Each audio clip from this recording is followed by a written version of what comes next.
एक कबीर साहब के पंथ के महात्मा थे, बड़े वृद्ध थे, उनके जवान शिष्य थे, उनका नाम बहुरंगी बाबा था। वो बहुत रंग के कपड़ों के टुकड़े जोड़कर पहनते थे, इसलिए गांव के लोग उनको बहुरंगी बाबा कहते थे। अब उनसे क्या अपराध बन गया ये तो पता नहीं, पर वो उनके जो गुरुजी थे वो लाठी से मारे, वृद्ध थे, और ऐसे डंडा भी वही उठा के दिए, और वो ऐसे आते साहब साहब साहब, और ऐसे ऐसे मारते, फिर वो पीछे हटते, फिर आते साहब साहब। तो जब गुरुदेव भगवान से बताया तो गुरुदेव भगवान ने कहा, धन्य है ऐसा शिष्य जो अपने गुरुदेव के शासन को सहता है, उस पर माया का कहीं किसी भी तरह से शासन नहीं हो सकता। जो गुरुदेव अभय होए जो तुम्हें डराई, जो गुरुदेव से डर करके उनके अनुशासन में रहता है वो अभय हो जाता है। पर कोई बिरला ही ऐसा होता है, नहीं तो दोष दृष्टि हो जाती है।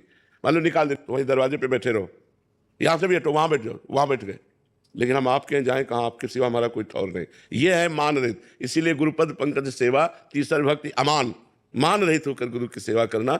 गुरु की सेवा बहुत दुर्लभ वस्तु है, और जिसको मिल जाए तो फिर उसको संजोना चाहिए। जैसे दुर्लभ वस्तु मिल जाए संभाल के रखना चाहिए। तो ऐसा कोई कारण उपस्थित नहीं होना चाहिए कि हमें सेवा से बहिष्कार कर दिया जाए। सेवा बहुत बड़ी वस्तु है, अगर गुरु की सेवा कर ले गए तो भगवान उसके अधीन हो जाते हैं, पर गुरु की सेवा होना कठिन है।